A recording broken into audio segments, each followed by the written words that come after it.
to the present. In order to create this central bank, certain obstacles had to be overcome. First, those opposed to a central bank would need to be removed, and secondly, the law would need to be changed, or simply appear to be changed. To deal with the troublesome individuals who opposed a central bank, the Jesuits spared no expense. They built a ship of death called the Titanic. The sinking of the Titanic was the design of the Jesuit order to get rid of the opposition to the creation of a central bank in the United States. And the men on the Titanic were opposed to a central bank. They had to die. Among those were John Jacob Astor, Isidor Straus, Benjamin Guggenheim, and a host of other millionaires who were opposed to a central bank in America. Therefore, they had to be taken out of the way. And they were on the Titanic. The company building the ship was owned by J.P. Morgan, who was himself an agent of the Rothschilds family, the Rothschilds being the bankers for the Pope and the Vatican. The main Jesuit targets were brought on board. The captain of the ship was Edward John Smith. It appears from his actions that Captain Smith was a Jesuit coadjutor, that is, a Jesuit who has taken the oath but does not wear the robes. A coadjutor blends into the scenery and never looks like a Jesuit priest. It is a veteran sea captain, Edward Smith, who orders the ship to travel through an 80-square-mile ice field at full speed on a moonless night. There had been over 8 telegrams warning the captain of the danger. He's warned 8 times, slow the ship down, slow the Titanic down, you're going too fast. Not once stopped. Knew there was an iceberg field up ahead, knew that he should have slowed down, but didn't. And so you look and you say, how was it that this man could go headlong into a field of icebergs and not slow the ship down, not be more careful? The only conclusion you can draw is, as a coadjutor of the Jesuit order, right through the line, the chain of command, he was told, sink the ship. And he did. On board the Titanic, and this is all documented in a National Geographic video that was put out in 1986. You can go to your local library, and they'll either have it on hand or they can get it on library loan.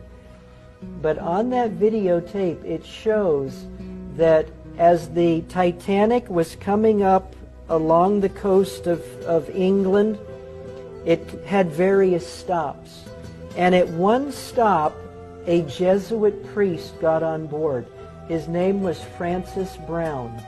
Francis Brown got on board the Titanic, took pictures of all of the wealthy people, took pictures of Edward Smith, the captain, and then, just before the Titanic set sail across the Atlantic, Francis Brown got off.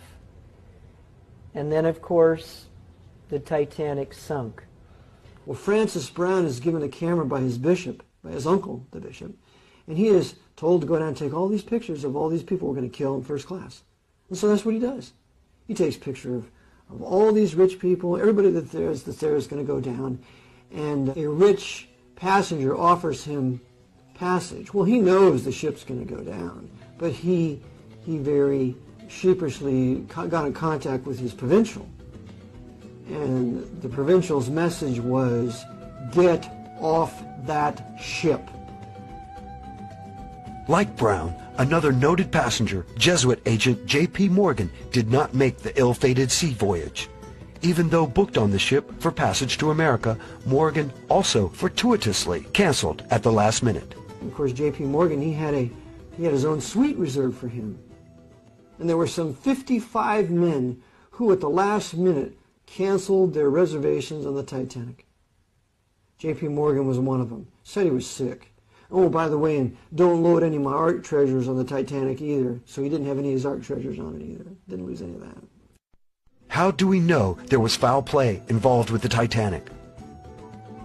When the iceberg was sighted, It was First Officer Murdoch who attempted to port around the deadly object. This was sound enough, but Murdoch also ordered the engines into reverse. Author Wynne Wade asked the obvious question.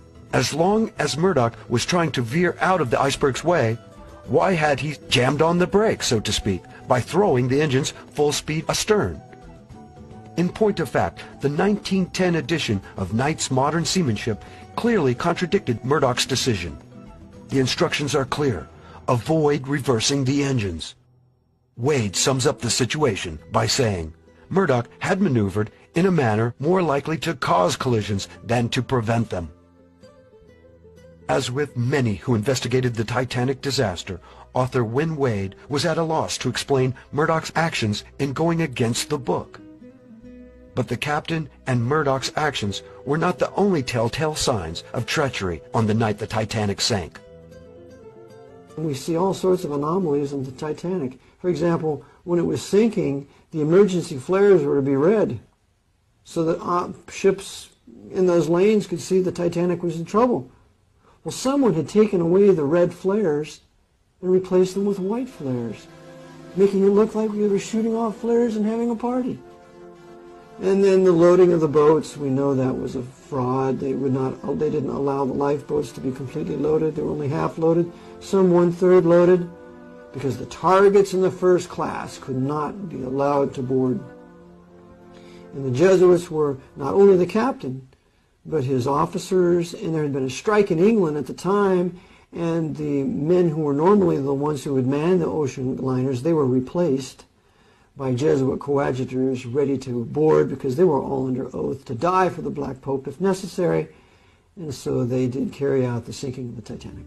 But how is it possible that men will commit suicide as Captain Smith and some of his hand-picked crew obviously did? We have to understand that these men have died to their own self-will. And so they have completely been emptied of their own personalities, and upon the order of their commander will do exactly what they're told.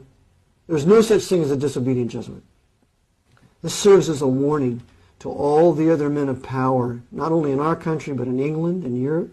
You mess with us, and we're going to do to you what we did to all those people on Titanic, and we're going to thwart the investigation.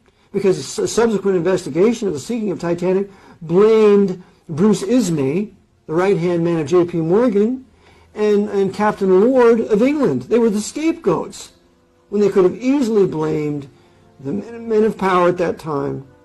Saw who canceled their reservations. It was a Warren Commission all over again. 9/11 Commission all over again. It's a whitewash and cover-up, and that cover-up is even more powerful than the murder itself.